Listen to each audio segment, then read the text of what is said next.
नमस्कार दोस्तों। सबसे पहले हम स्वागत करते हैं आपका कैरियर मेकर इंस्टीट्यूट में। और आज हम फिर हाजिर हैं करंट अफेयर की एक नई क्लास लेकर के।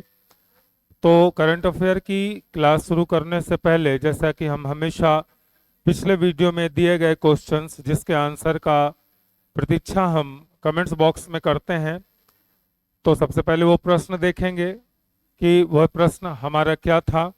तो मित्रों, वह हमारा प्रश्न था जो कि आपके लिए था कि प्रतिवर्ष विश्व साइकिल दिवस कब मनाया जाता है।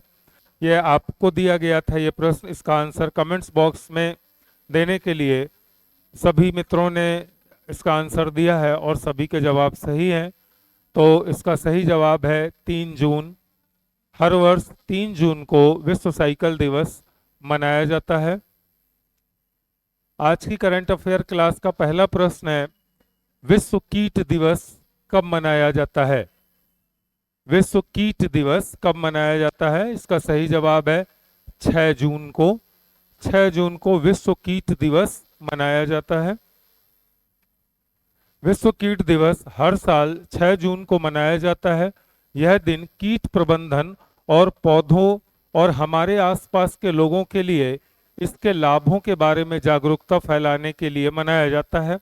इस दिन का उद्देश्य लोगों को फसलों, पेड़ों और पौधों को कीटों से मुक्त रखने के लिए शिक्षित करना भी है।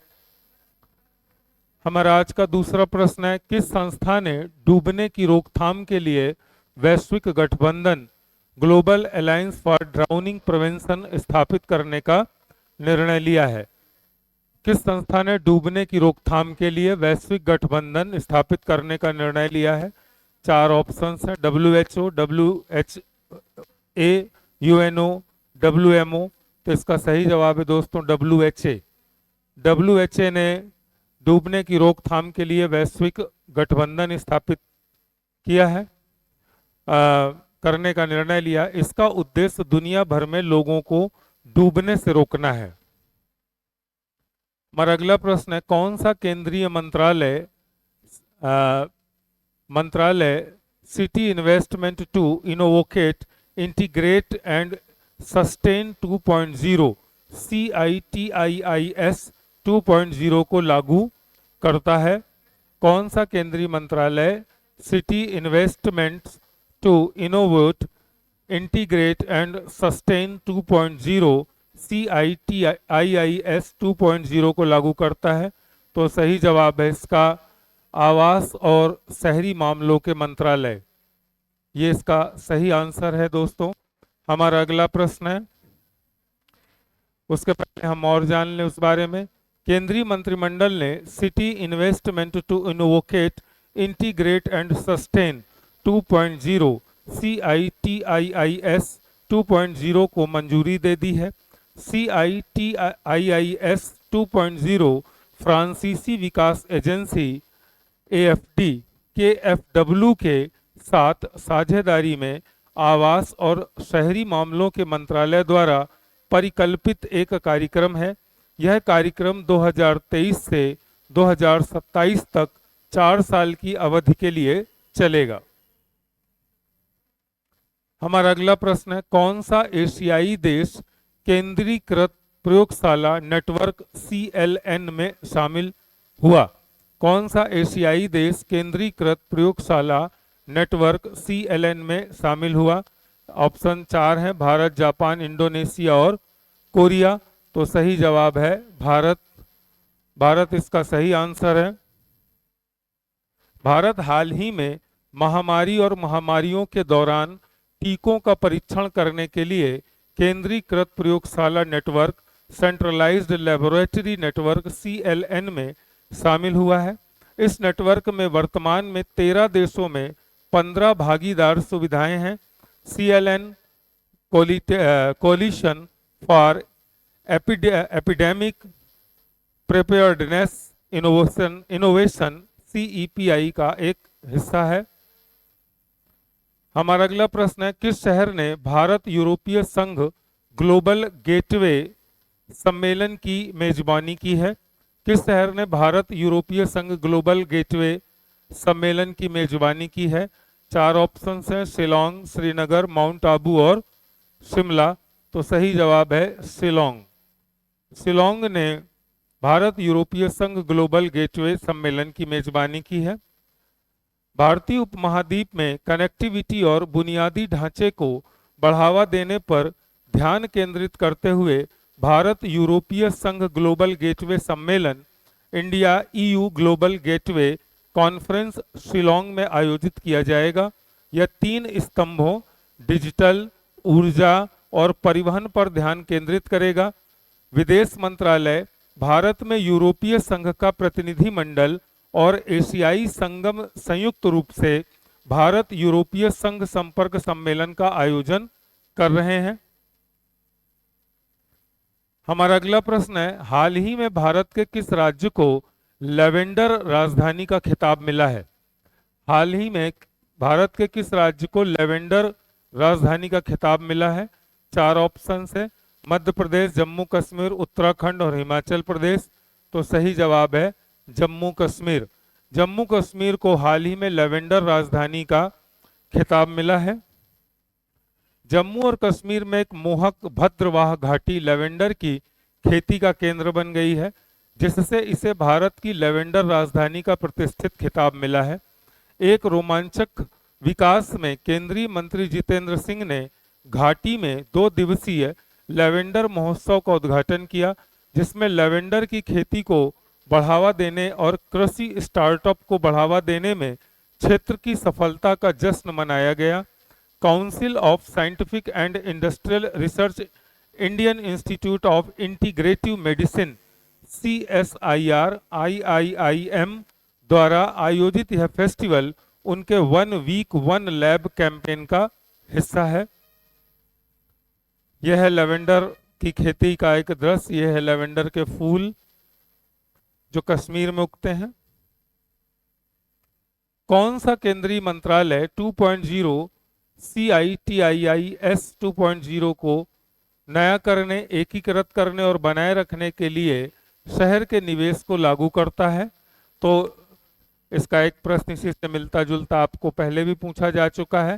तो उसका सही जवाब है आवास और शहरी मामलों के मंत्रालय। केंद्रीय मंत्रिमंडल ने city investments to innovate, integrate and sustain 2.0 को मंजूरी दे दी है।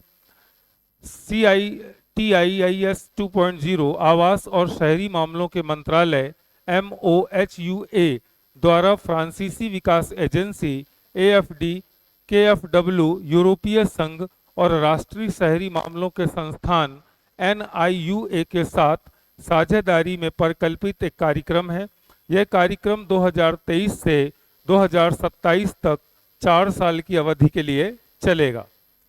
हमारा अगला प्रश्न है, सहकारिता क्षेत्र में विश्व की सबसे बड़ी अनाज भंडार योजना का परिव्यय कितना है?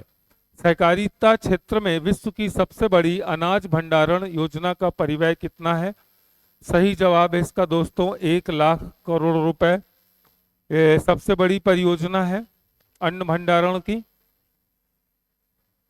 केंद्रीय मंत्रिमंडल ने हाल ही में 1 लाख करोड़ रुपए के परिव्यय के साथ सहकारी क्षेत्र में दुनिया की सबसे बड़ी अनाज भंडारण योजना बनाने के लिए एक अंतर मंत्रालयी समिति IMC के गठन और सशक्तिकरण को मंजूरी दी।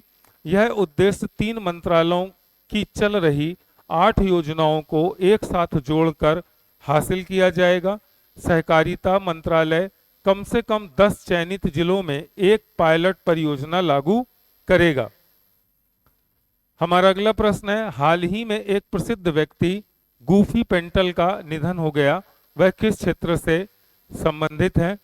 गूफी पेंटल ये अभिनेता थे।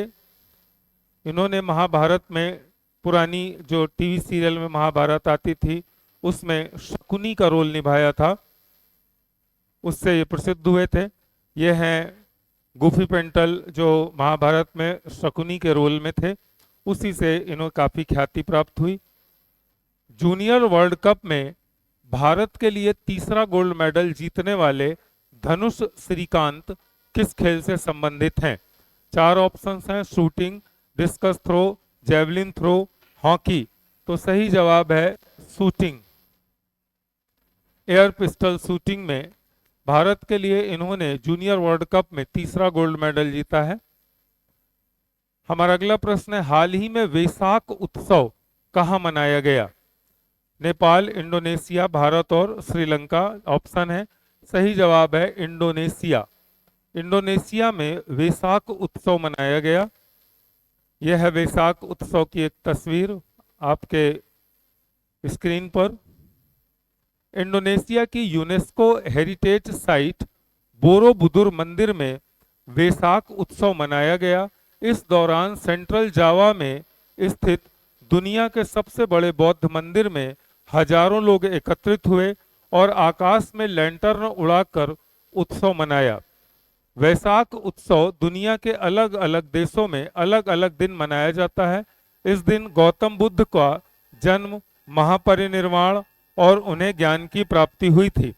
इंडोनेशिया में बौद्ध धर्म को मानने वाले काफी लोग रहते हैं, जो इंडोनेशिया की कुल आबादी के 27 करोड़ के 1% हैं। हमारा अगला प्रश्न है, भारत में नेशनल रैंकिंग में टॉप 10 उच्च शिक्षा संस्थानों में शीर्ष पर कौन सा शिक्षा संस्थान रहा है? 4 ऑप्शंस हैं, आईआईटी मद्रास, कानपुर, खड़गपुर और रुड़की। तो सही जवाब है आईआईटी मद्रास। भारत में नेशनल रैंकिंग में टॉप 10 उच्च शिक्षा संस्थानों में शीर्ष पर रहा है। हमारा आज का प्रश्न जो आपके लिए होता है वीडियो के अंत में, वो प्रश्न आपके लिए है, जिसके आंसर आपको कमेंट्स बॉक्स में देने का कष्ट करना है। सूरीनाम का सर्वोच्च नागरिक अवार्ड पाने वाले पहले भारतीय कौन बने? ये आज का प्रश्न है आपके लिए, जिसके जवाब की प्रतीक्षा हम कमेंट्स बॉक्स में करेंगे। 4 ऑप्शंस हैं, द्रौपदी मुर्मू, नरेंद्र मोदी, एस जयशंकर, हरदीप सिंह पुरी। इसका जवाब आपको देना है। तब तक के लिए हम विदा चाहते हैं और मिलते हैं एक नई करंट अफेयर क्लास के साथ। तब तक के लिए नमस्कार, धन्यवाद।